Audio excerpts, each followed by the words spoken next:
Bonjour tout le monde. Mon nom est Maude Pugliese.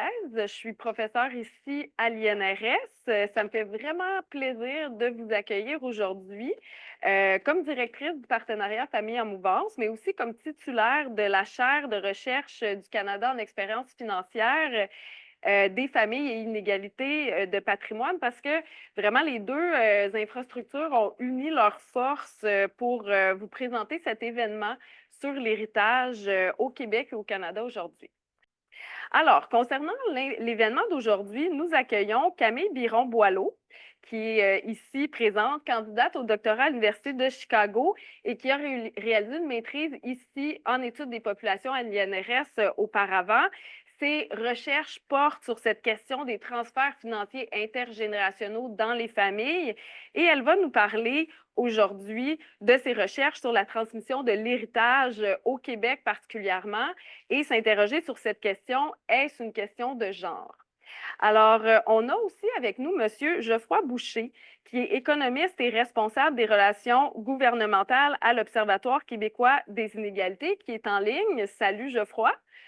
Merci d'être là. Il est en ligne depuis Québec et qui va amorcer la période de questions avec nous en offrant certains commentaires. Donc, pour ma part, avant de procéder avec la présentation principale, j'aimerais mettre la table, prendre quelques minutes pour vous dire déjà que cette question-là de l'héritage, des transmissions intergénérationnelles, de patrimoine, ça fait l'objet en ce moment vraiment d'une croissance de recherche un peu partout dans le monde. Pourquoi? Il y a différentes raisons, mais entre autres, ça émerge des travaux de Thomas Piketty, que peut-être vous connaissez, qui écrivait dans son ouvrage Le Capital au 21e siècle qu'on est dans un contexte où on a vécu récemment, dans les dernières décennies, des fortes augmentations des taux de rendement sur le capital, combinées à une croissance économique qui n'est pas très vigoureuse et surtout peu de croissance des salaires. Et donc, dans ce contexte-là, presque mathématiquement, ça implique que l'héritage prend ou reprend une importance vraiment majeure dans la définition des statuts socio-économiques des inégalités. Donc, parce qu'avec des faibles salaires, c'est difficile d'épargner par soi-même et ce sont les gens qui ont des capitaux qui bénéficient des rendements, donc ceux qui en héritent, entre autres. Au Canada, au Québec, il y a d'autres raisons de s'intéresser à l'héritage et je suis certaine que Camille vous l'expliquera plus en détail, mais on a une liberté de tester, donc de décider de nos héritiers qui n'est pas complète, mais pas loin. Donc ça implique qu'on peut déshériter des enfants presque au complet. Ça peut donner lieu à des écarts de genre, peut-être à des écarts selon le rang dans la fratrie qui sont observés dans d'autres pays, même ceux où il y a plus de règles entourant la distribution des héritages. Et finalement, on a une population qui est vieillissante et les personnes âgées actuellement ont vécu quand même à une époque où il y a eu une diffusion de la propriété, notamment de la propriété de la résidence. Donc, on est à l'aube vraiment d'une vague de transmission historique au double sens que des montants qui sont impliqués au niveau agrégé, mais aussi, c'est en quelque sorte une première où il y a des générations qui transmettent et qui n'ont peut-être jamais vraiment transmis, pas un gros historique de transmission dans leur famille auparavant. Alors, pour toutes ces raisons-là, c'est important de s'intéresser à l'héritage, mais au Québec, au Canada, en fait, il y a très peu d'informations, de données probantes sur comment ça se passe, les transmissions, quelle proportion de la population en reçoit, on parle de quel montant, quelles sont les logiques et surtout le rôle des héritages dans les inégalités. Donc, c'est un des objectifs de la chaire de se pencher sur ces questions-là dans le contexte du Canada et du Québec. Et la conférence d'aujourd'hui de Camille fait vraiment partie de cette programmation-là. Par ailleurs, une autre initiative qu'on fait un peu en parallèle, c'est de produire une note de recherche sur l'héritage au Québec et au Canada qui va être diffusée au cours des prochains jours, semaines. Et je remercie Fadel Ouedraogo qui est là. Salut Fadel, pour son travail sur la note, ainsi que Diana Peña-Ruiz. Et il s'agit donc, comme c'est annoncé ici, d'un portrait statistique des réceptions d'héritage tels qu'ils peuvent être observés dans l'enquête sur la sécurité financière. Donc ici, je vais juste vous présenter certaines données peut-être un peu croustillantes pour nous permettre de voir à quel point c'est important ou non les héritages au Québec et au Canada. Donc, rapidement, ce sont des enquêtes disponibles de 2005 à 2019. C'est des échantillons transversaux représentatifs des ménages des 10 provinces, mais il faut mentionner que c'est sûr que ça ne capture pas là, vraiment l'élite économique, le top 1 ou 0,1 % qui vont bien sûr transmettre beaucoup d'héritage. C'est une des limites de l'enquête, il y en a d'autres et on en parle dans la note de recherche. Ce que nous dit cette note, plutôt cette enquête, il y a des questions à savoir, est-ce que les membres de votre famille ont déjà reçu un héritage et si oui, l'année de réception et la valeur des 5 plus gros héritages. Donc, à partir de ça, on a construit une variable qui indique la somme des héritages reçus exprimée en dollars de 2019. Donc, si on a reçu, disons, 5 000 il y a 20 ans, bien, on transpose ça en dollars de 2019 à l'aide de l'indice des prix à la consommation. Alors, ici, ce que vous voyez, c'est tout simplement la proportion des ménages qui disent avoir reçu au moins un héritage selon les années et le Québec est tout en haut. Donc, on voit qu'en 2019, c'est 29 % au Québec. Et il y a eu une croissance depuis 2005, en fait, surtout entre 2005 et les années 2010, comme on le voit. Dans les autres provinces, on est relativement dans les mêmes eaux. En termes de montants, donc ça, ce sont les montants moyens parmi les gens qui disent avoir reçu un héritage. Alors, en 2019, on est autour de 89 000 au Québec. Petite réduction depuis 2005 qui est probablement liée au fait qu'il y a plus de gens qui transmettent peut-être de plus petits montants. Donc, le montant moyen, c'est intéressant, mais ça masque beaucoup d'inégalités dans les héritages reçus. Alors ici, vous voyez les montants au 10e percentile. Donc, parmi les gens qui ont reçu les plus petits héritages et au 90e percentile, donc ceux qui ont reçu parmi les plus gros. Donc, au 90e percentile, en 2019, au Québec, on était autour de 212 000 comparativement à seulement 3 000 au 10e percentile. Donc, de très gros écarts. Et on voit que dans d'autres provinces canadiennes, ça semble être encore plus inégal, hein, notamment en Colombie-Britannique.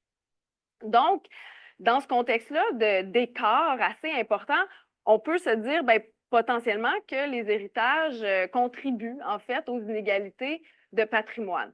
Et ça, mesurer la contribution de l'héritage aux inégalités, c'est pas simple. Entre autres, il faut se demander, bien, ces héritages-là, ça représente quoi en proportion du patrimoine total? Donc, on a fait l'exercice de faire cette mesure-là. Donc, pour chaque personne, on a pris la valeur de l'héritage et divisé finalement par rapport au patrimoine total observé en 2019. Et ça, c'est la part médiane des héritages dans le patrimoine. Donc, on voit que depuis 2010, au Québec, par exemple, c'est assez stable autour de 8 c'est encore une fois relativement dans les mêmes eaux dans les autres provinces canadiennes.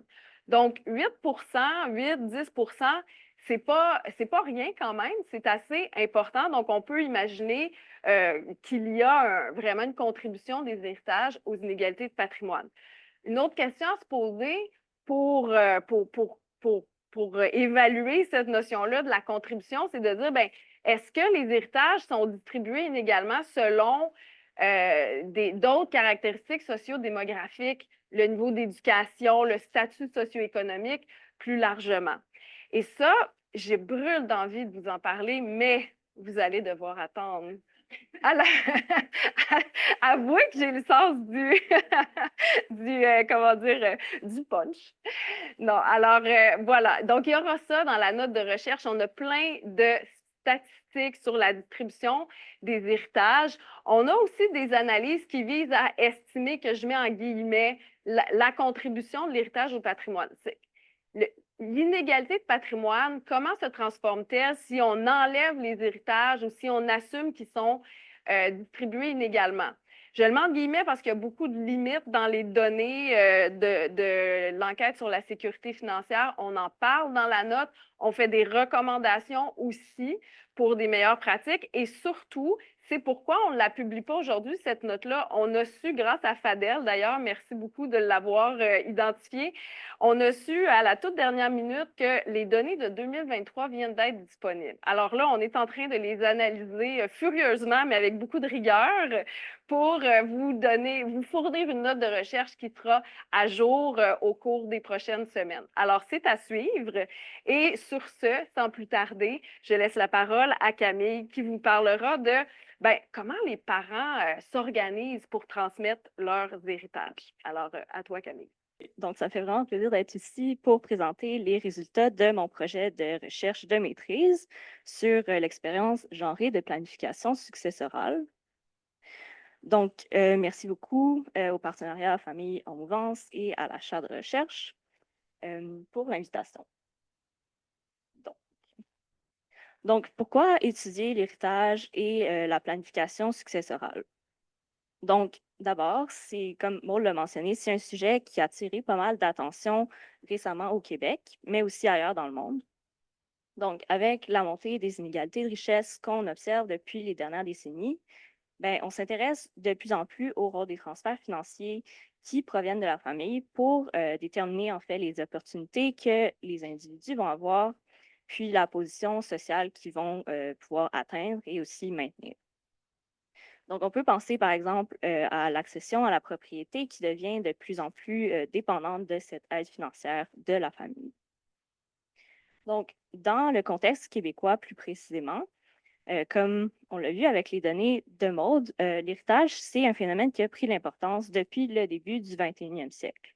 Donc, il y a quand même des proportions non négligeables de personnes qui reçoivent un héritage. Dans la province, il y a aussi eu des changements importants au niveau de la structure et du fonctionnement des familles. Donc, notamment la montée des recompositions familiales. Donc, dans les familles recomposées, la nature des liens familiaux, puis les obligations de solidarité qui les sous-tendent sont parfois un peu plus floues. Donc, ça peut venir complexifier le processus de planification successorale. Et donc, si on prend en compte toutes les implications de l'héritage, ça devient important de comprendre les pratiques des gens au sein des familles. Des pratiques qui sont en fait à la base des tendances qu'on observe au niveau plus macro. Donc, c'est encore plus important parce que, comme Maud l'a mentionné, au Québec, le cadre légal qui encadre la planification des successions, il s'articule autour du principe de liberté testamentaire. Donc, les gens les testateurs peuvent décider de la division de leurs avoirs au décès en fonction de leurs préférences. Donc, la seule chose qui peut, si on veut limiter leur pouvoir décisionnel, c'est les règles du patrimoine familial et du régime matrimonial pour les gens qui sont mariés. Et donc, sinon, les gens ont vraiment beaucoup de liberté pour décider. Et donc, il y a une grande place qui est laissée aux pratiques dans les familles.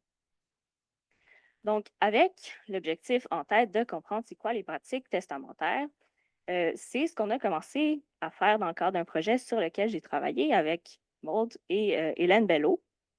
Donc, avec une approche quantitative, on s'est intéressé aux pratiques testamentaires des couples québécois. Puis ce qu'on a découvert, en fait, c'est des différences de genre dans la manière dont les testateurs décident de diviser leur patrimoine entre leurs proches.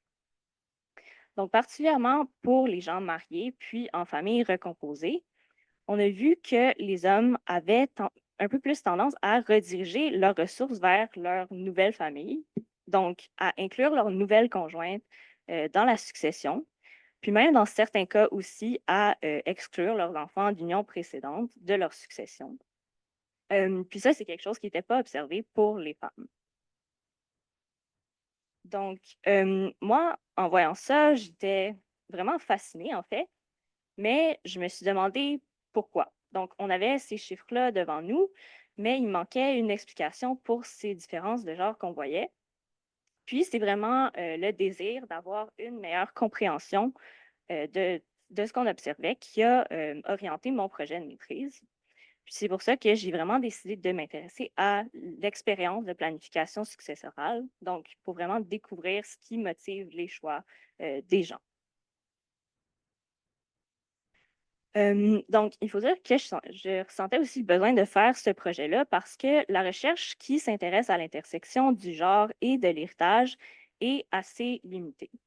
Donc, comme Maud l'a mentionné, il y a des recherches récentes quand même qui ont documenté les inégalités de genre dans la réception d'héritage. Donc, notamment en France, on a pu voir que les femmes sont désavantagées dans la réception de biens immobiliers ou d'entreprises, par exemple. Par contre, il y a très peu de recherches sur les différences de genre dans l'expérience des testateurs, donc comment les gens planifient leur succession. Si on s'intéresse au genre dans la gestion de l'argent de manière plus générale, ben, on sait que les femmes se retrouvent souvent en charge de ce type de travail de gestion quand le budget est serré, quand ça représente un fardeau. On sait aussi qu'elles sont généralement très impliquées dans tout ce qui a trait aux dépenses liées aux enfants. Mais par contre, quand on parle de la gestion de patrimoine de valeur importante, la recherche documente plutôt l'exclusion des femmes de ces activités-là. Donc, où se situe la planification successorale là-dedans? C'est aussi quelque chose que je voulais découvrir. Donc, maintenant, je vais brièvement présenter mon approche théorique. Donc, pour comprendre comment le genre se manifeste dans l'expérience de planification successorale, je m'appuie sur la théorie du genre comme performance, ou doing gender dans sa version originale en anglais. Donc, d'après cette théorie-là, le genre est construit à travers les interactions. Donc, à travers la performance de comportements qui répondent aux attentes des autres. Donc, la manière dont les gens agissent à travers leurs interactions, c'est influencé par les conceptions culturellement établies de ce que sont la féminité et la masculinité. Donc, les gens vont généralement être tenus responsables jusqu'à un certain point d'adopter des comportements qui sont considérés comme appropriés d'après les conceptions du genre des personnes avec qui ils et elles interagissent. Ensuite, la perspective que j'adopte par rapport à la dimension plus économique de mon sujet de recherche, c'est celle du travail relationnel de Zelizer. Donc, selon cette approche-là, l'argent prend des significations différentes en fonction du contexte et du type de relation dans lesquelles il est échangé. Donc, à travers la circulation de l'argent, les gens définissent, différencient et maintiennent leurs relations. Donc, ils s'engagent dans un travail relationnel.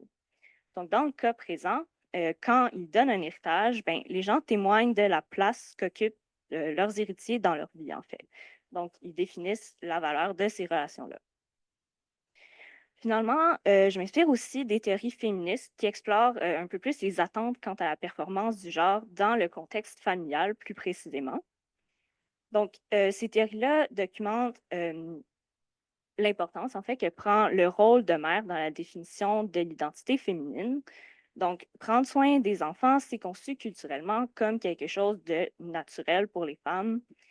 Donc, c'est généralement une attente auquel les femmes sont confrontées, en fait, de prendre soin des enfants. Traditionnellement, les attentes quant au rôle des hommes dans la famille réfèrent plus au rôle de pourvoyeur. Donc, l'homme qui doit subvenir aux besoins, surtout financiers, de toute sa famille. Et donc, même si les choses ont beaucoup changé dans les dernières décennies, ça reste quand même un modèle culturel qui a toujours une influence sur les relations familiales. Finalement, je m'intéresse aussi au concept de travail émotionnel. Donc, le travail émotionnel, ça désigne tout le travail qui sous-tend le fait de se préoccuper des émotions des autres, puis d'exprimer aussi les bonnes émotions aux autres. Un travail qui, selon la recherche, revient de manière disproportionnée aux femmes.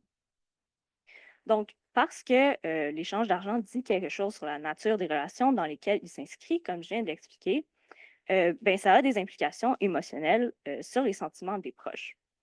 Donc, dans le cas de l'héritage, l'inclusion ou l'exclusion du testament peut avoir des conséquences sur comment les gens vont se sentir, évidemment. Donc, le concept de travail relationnel, ça me permet de voir si les testateurs, en fait, considèrent les sentiments de leurs proches et tentent d'exprimer les bonnes émotions à travers leur choix de distribution. Puis, comment ça diffère en fonction du genre. Donc, maintenant, pour ma méthodologie, donc pour mon projet de recherche, j'ai fait 19 entretiens semi-dirigés, donc des entrevues avec des testateurs de 50 ans et plus, ici au Québec. Tous les participants étaient en couple hétérosexuel avec des enfants qui provenaient de leur union actuelle ou d'une union précédente. Donc, des gens qui étaient dans leur première union ou des familles recomposées. Puis la majorité des entretiens ont duré entre 1 heure et 1 heure 30. Donc, sans plus attendre, je vais passer aux résultats. Donc, je vais vous expliquer en fait quelles sont les principales réflexions et préoccupations des gens quant à leur planification successorale et puis comment ça s'est influencé par le genre. Donc, d'abord, en parlant aux participants, un des thèmes importants qui est ressorti, c'est l'importance de l'héritage pour assurer la sécurité matérielle des enfants. Donc, pour les femmes notamment, la sécurité financière des enfants biologiques était souvent perçue comme une priorité, puis ça avait justifié dans plusieurs cas l'écriture du testament euh, quand les enfants étaient plus jeunes. Donc, comme on peut le voir ici, dans ce qu'a dit Maud, elle me dit, on ne voulait pas qui se ramasse justement pris par la curatelle ou qui va les prendre, qui va s'en occuper, qui va gérer leurs biens. Donc, s'assurer que les enfants vont être pris en charge puis qu'ils vont avoir quelque chose pour continuer après le décès des parents, c'était considéré en fait comme une responsabilité associée au rôle de parent, de mère. Et ça pouvait même entraîner une certaine culpabilité quand le testament avait été fait plus tard dans la vie. Donc, ici, on a Christine qui m'explique, je me sentais mal de ne pas l'avoir fait avant. Je me sentais irresponsable parce qu'à un moment donné, je me dis, tes parents, tu as des enfants, donc tu dois assumer tes responsabilités, de t'assurer de leur bien-être. Le sentiment de responsabilité d'assurer une protection financière aux enfants était encore plus présent pour certaines femmes qui avaient vécu des épisodes de monoparentalité dans le passé et donc qui avaient dû assumer toute seule, en fait, cette responsabilité-là. Donc, ici, Myriam m'explique pourquoi elle avait décidé, en fait, de se procurer une assurance vie quand ses enfants étaient plus jeunes.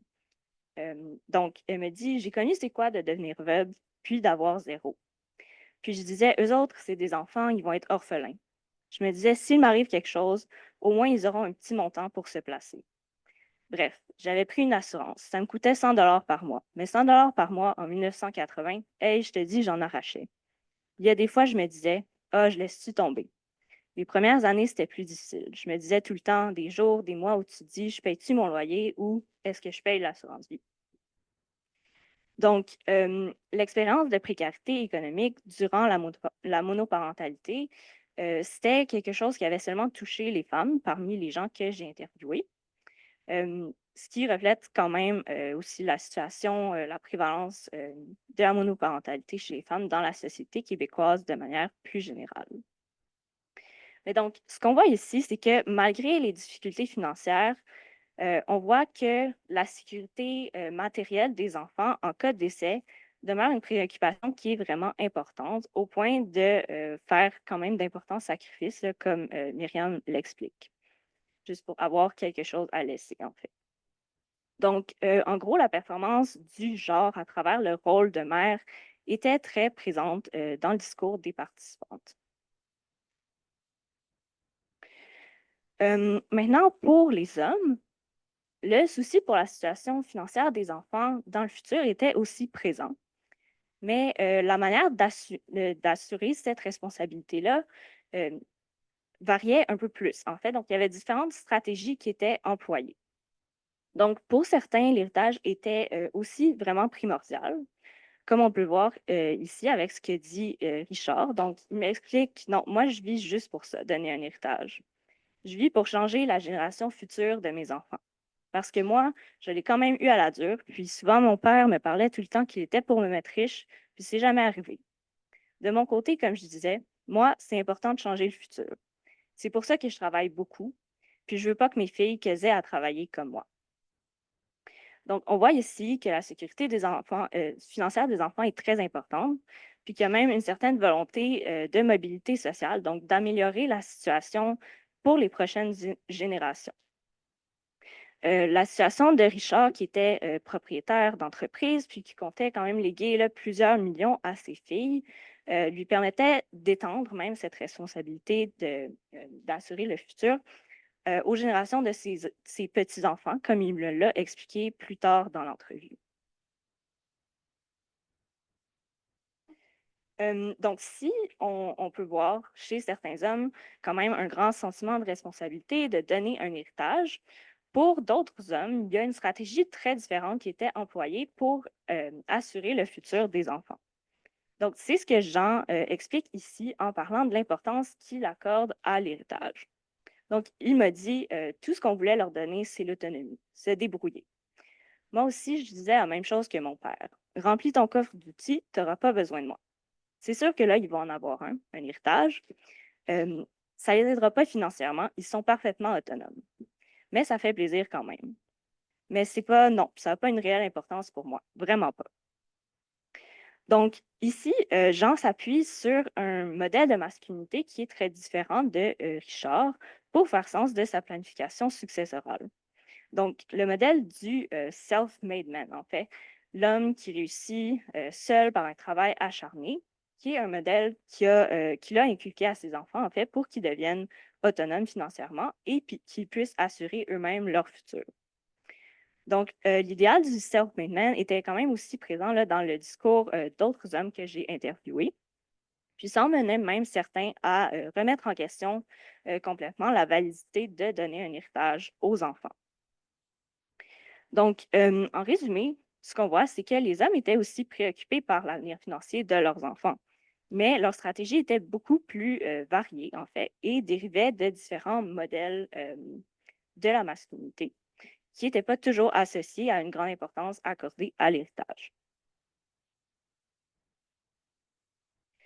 Donc, même si on observe déjà des différences de genre dans l'importance qui est accordée à fournir une aide financière aux enfants à travers la succession, les différences deviennent encore plus marquées quand on s'intéresse à la manière dont les testateurs négociaient la distribution des parts d'héritage entre le conjoint et les enfants. Donc, dans les familles qui n'avaient pas vécu de recomposition, l'inclusion du conjoint était souvent perçue comme allant de soi. Donc, la plupart du temps, la planification successorale était faite en commun, donc les deux testaments étaient pareils. Puis, en fait, l'ensemble du patrimoine allait être légué au conjoint d'abord pour que le dernier survivant le donne ensuite aux enfants à son décès. Dans les familles recomposées, par contre, la décision avait entraîné beaucoup plus de réflexion pour de nombreux participants. Et donc, ces difficultés-là ont été abordées par plusieurs femmes notamment. Et après réflexion, ben, il y a plusieurs participants qui avaient décidé de prioriser leurs enfants et de juste pas inclure leur nouveau conjoint dans la succession. Comme c'est le cas de Valérie ici, qui m'a dit, comme on est une famille recomposée, il y avait un souci, ça a été des discussions. C'est pas facile des fois parce que, tu sais, on veut pas pénaliser des enfants. C'est pas évident, je trouve, les familles recomposées. Mais finalement, on a convenu que ce qu'on avait acquis, on va le partager avec nos enfants respectifs.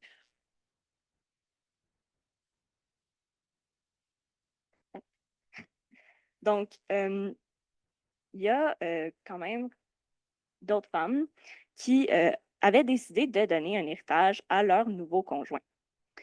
Par contre, quand ça arrivait, la plupart du temps, le legs n'allait pas nécessairement à l'encontre de la transmission aux enfants. Donc, ici, Myriam explique comment sont planifiées sa succession et celle de son nouveau conjoint. Donc, elle me dit, mais José, tout ce qu'il va avoir, c'est aux enfants aussi. Fait que ça revient. C'est juste un peu pour faciliter certaines choses. Mais moi, ça m'a quand même fait chaud au cœur quand on est allé chez le notaire en janvier, puis qu'il a changé son testament pour les inclure. Donc, dans cette situation, comme son nouveau conjoint n'avait pas d'enfants, il a décidé d'inclure les enfants de Myriam comme héritiers. Donc, après son décès, l'héritage devrait en fait revenir dans la famille de Myriam. Et donc, généralement, ce qu'on voyait, c'est que les femmes tentaient de conserver la transmission intergénérationnelle.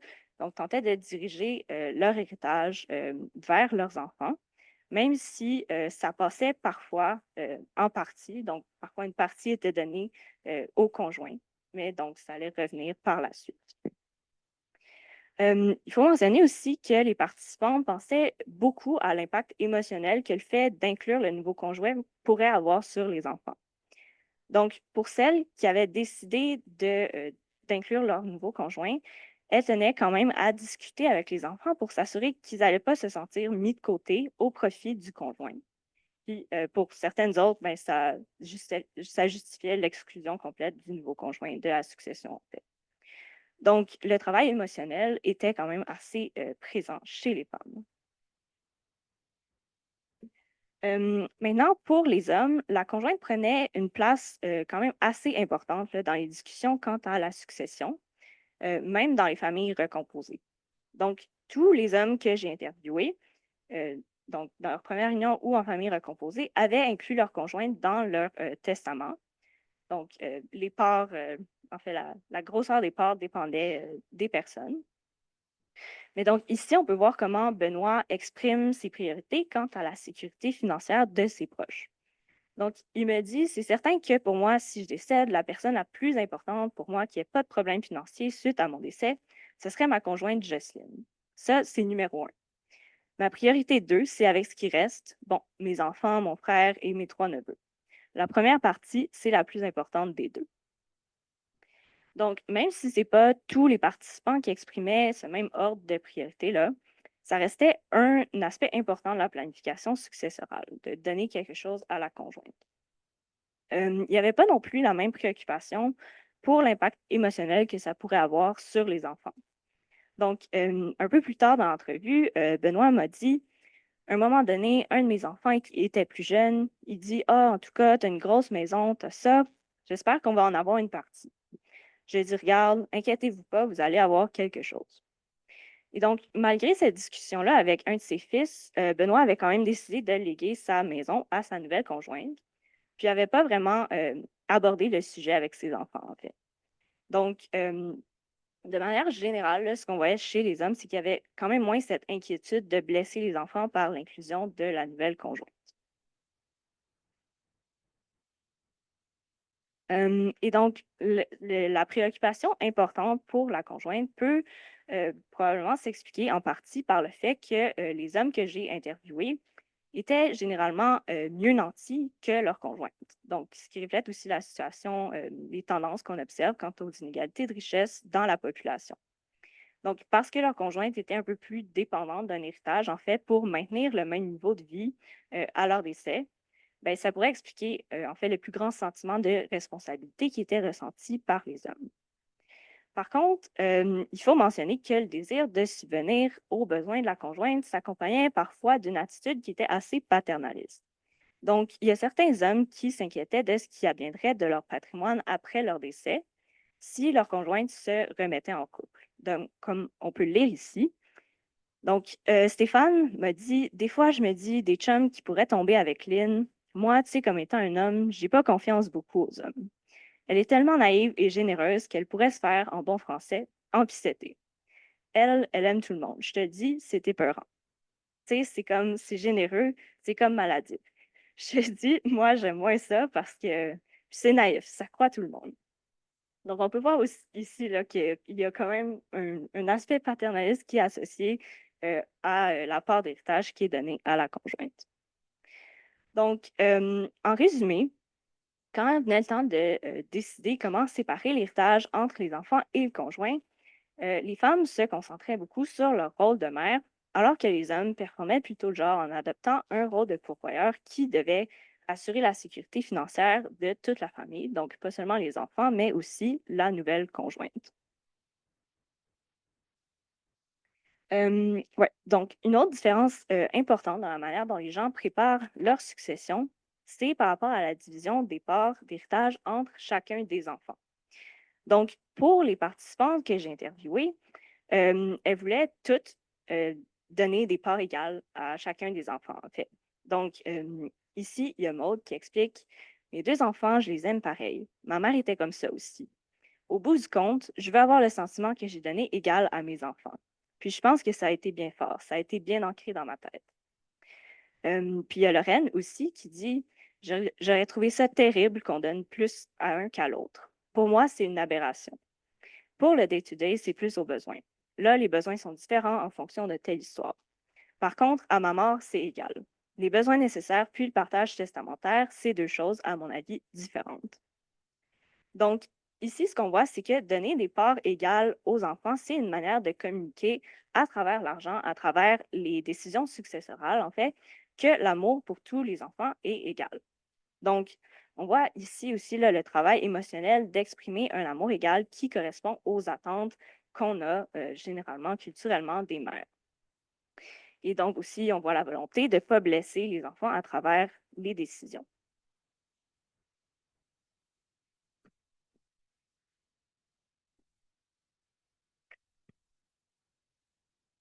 Pardon, ça sent bien. Maintenant, chez les hommes, il y avait beaucoup plus d'ouverture à donner des parts différentes aux enfants, notamment en fonction des besoins. Donc, ici, il y a Luc qui dit: Je m'attends que Félix, son fils, dise: Je sais que je suis chanceux d'avoir des revenus supérieurs à mon frère. Puis je trouve ça normal et correct qu'il y ait une plus grande part de l'héritage qui aille à lui, parce que ça va permettre d'équilibrer un peu. Mais je trouve que c'est embêtant. Fait en donnant tout à Daniel, qui est sa conjointe, ça va être son problème à elle. Donc, comme plusieurs autres hommes à qui j'ai parlé, Luc considère les besoins respectifs de ses enfants, puis aimerait donner plus à un de ses fils qui a une situation financière un peu plus précaire. Par contre, cette ouverture-là à donner des parts différentes ne veut pas dire que les hommes ne ressentaient pas de pression normative d'adopter une division égalitaire. Donc, il y avait quand même une réflexion par rapport aux impacts émotionnels qui étaient liés à cette décision-là. Mais donc, cette tension ici, dans le cas de Luc, le mène à déléguer la responsabilité à sa conjointe pour ne pas devoir prendre la décision. Euh, il y a aussi quelques hommes qui ont exprimé le désir de donner des parts différentes en fonction de la qualité de la relation avec leurs enfants et de la perception de leur comportement et de leur choix de vie. Donc, c'est le cas notamment de Stéphane, dont le testament stipulait une division égale au moment de l'entrevue, mais qui considérait quand même donner peut-être une plus grosse part à sa fille qu'à ses fils, puisqu'il s'entendait mieux avec elle, puis qu'il s'inquiétait de l'utilisation que ses autres enfants feraient d'un gros montant d'argent. Par contre, il hésitait à le faire, comme on le voit ici. Donc, il m'a dit: Pourquoi j'ai mis ça égal? J'ai mis ça égal par genre, le petit bon Dieu qui te regarde, mets ça tout égal, faut que tu les aimes égal. Donc, on voit ici quand même la tension encore entre les préférences personnelles puis les attentes sociales. Dans certains cas, même, c'est les conjoints qui exerçaient une certaine pression pour que la norme de division égale soit respectée. Donc, on peut le voir ici dans ce que m'a expliqué Christine. Donc, elle m'a dit: à un moment donné, mon ex, il pensait: Ah, ben, tu sais, Mathieu, qui est leur fils, il va tout flober. Il flobera. Qu'est-ce que tu veux que je te dise? Ça lui revient. Puis s'il ne reste plus rien, puis qu'il va avoir fait la fête avec ce qu'on lui laisse, ben moi, je laisse égal à mes deux enfants. Puis après ça, comment qu'ils gèrent ça, ce sera à eux. Donc, bref, tous les participants ressentaient quand même une certaine pression de répondre aux attentes de division égalitaire entre les enfants, comme un moyen d'exprimer un amour égal.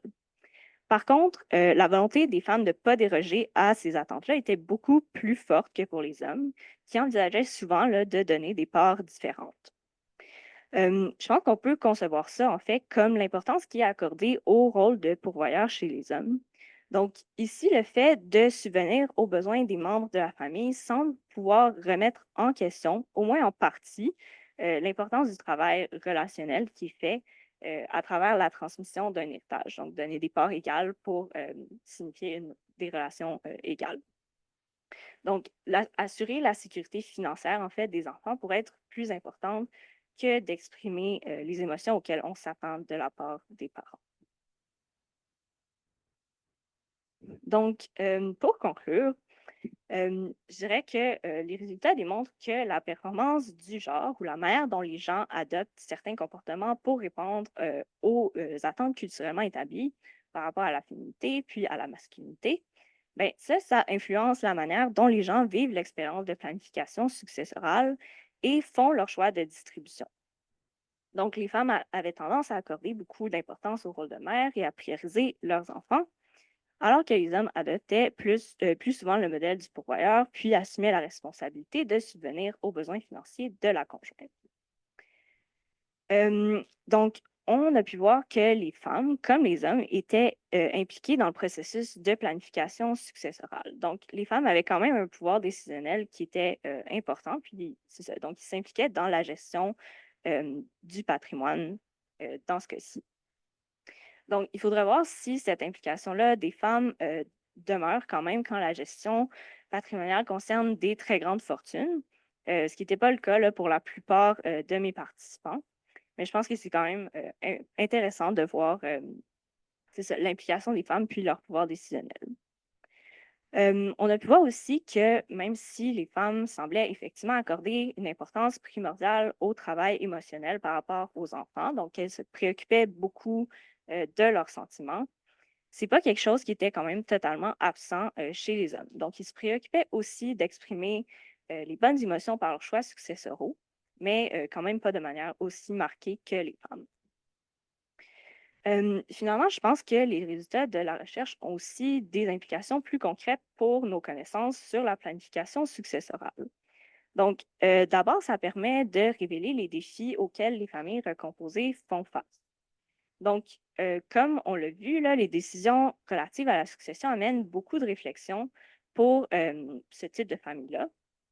Donc, parce qu'il n'y a pas vraiment, les gens ne voient pas vraiment de modèle établi pour guider l'inclusion du conjoint, du nouveau conjoint ou même des beaux-enfants dans la succession, ben, c'est quand même un processus qui est difficile, qui soulève beaucoup de questions.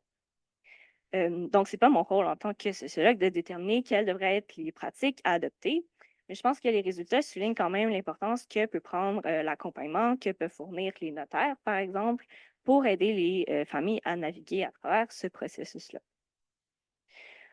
Aussi, je pense que s'intéresser aux pratiques testamentaires puis aux logiques qui y sont liées, ça nous permet de mieux comprendre comment l'héritage influence la situation financière des différents membres de la famille. Donc, notamment les logiques genrées quant à l'inclusion du nouveau conjoint après une recomposition familiale, ben, ça influence la situation financière dans laquelle le conjoint survivant va se retrouver. Les différences de genre quant à la répartition des parts entre les enfants vont aussi avoir une influence sur le rôle de l'héritage pour réduire ou maintenir les inégalités socio-économiques entre les descendants, donc entre les enfants d'une même famille, dépendamment en fait qui a le dernier mot sur la division entre chacun des enfants. Donc, bref, je pense que ça nous montre qu'il faut continuer de s'intéresser aux questions auxquelles que j'ai seulement commencé à explorer en fait dans mon projet pour mieux comprendre les réalités des familles face à la succession. Donc, je vais m'arrêter ici. Merci beaucoup, puis j'ai hâte d'entendre vos questions.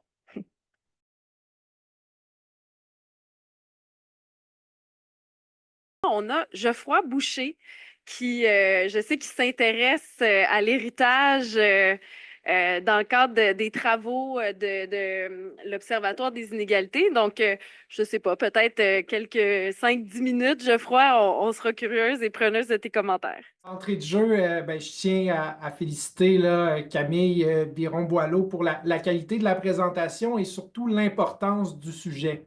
Nous, à l'Observatoire québécois des inégalités, on est fortement préoccupés par les inégalités de patrimoine, de richesse, qui sont beaucoup plus exacerbées que les inégalités de revenus, mais qui reçoivent beaucoup moins d'attention dans le débat public.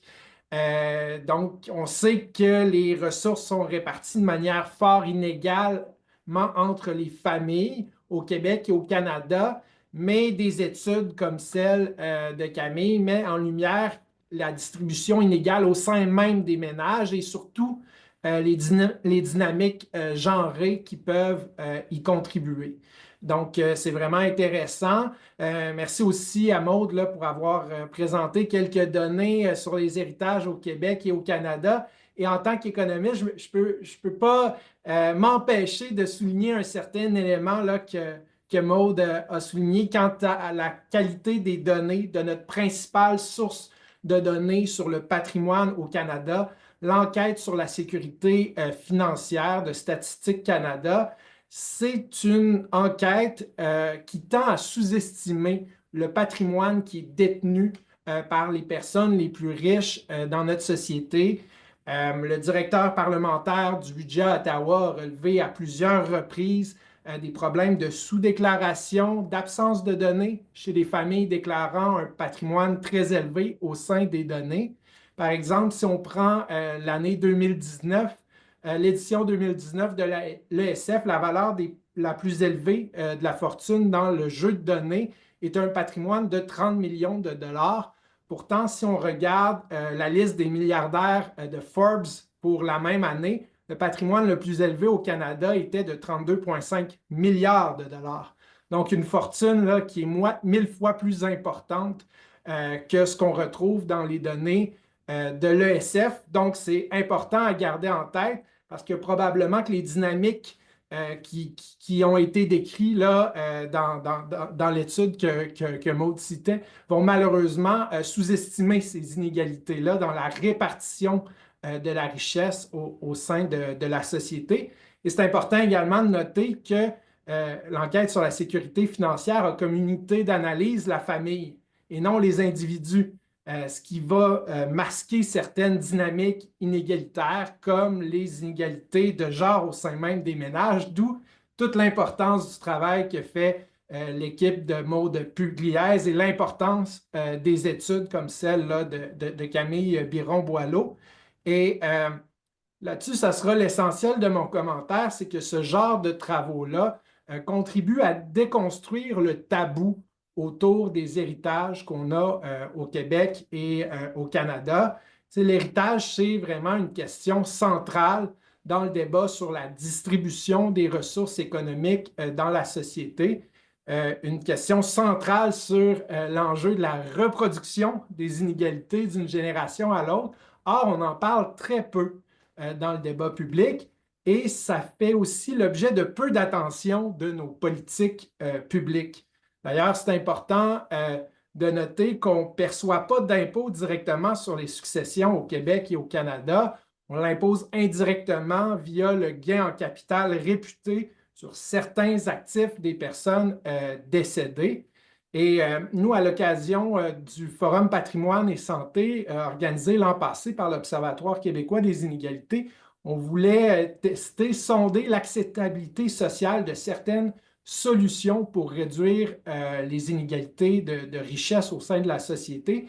Et parmi les 8 pistes proposées, il y avait une seule piste n'a pas récolté là, plus de 50% d'appui et c'était l'idée de taxer davantage les gros héritages. C'était 44% des répondants qui étaient favorables, 37% chez les gens mieux nantis et ça montait un peu plus chez les personnes moins nanties, mais on n'atteignait pas 50% d'appui à la mesure. Donc, ça nous mène à nous questionner sur pourquoi la question des héritages est autant tabou dans la société et pourquoi la transmission intergénérationnelle des inégalités de patrimoine est davantage tolérée que d'autres types d'inégalités dans la société. Et là, je trouve que l'étude de Camille amène une piste de réponse super intéressante sur la préoccupation pour la santé, la sécurité financière des enfants.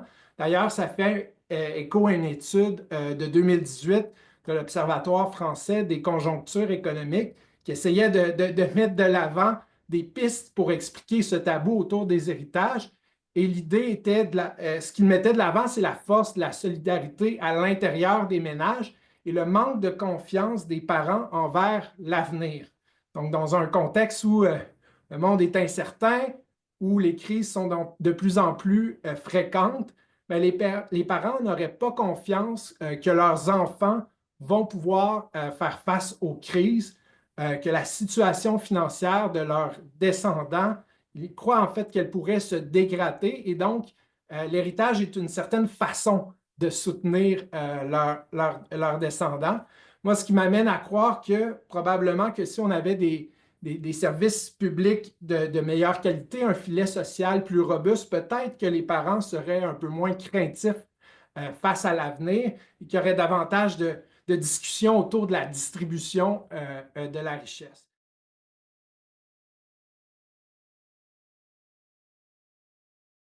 Alors, sur ce, merci énormément, Camille, pour la recherche, pour la présentation très stimulante. Geoffroy Boucher, merci beaucoup pour ces commentaires. Merci à tout le monde qui était présent de l'avoir été. Et soyez à l'affût de notre merveilleuse note de recherche. Merci, à bientôt.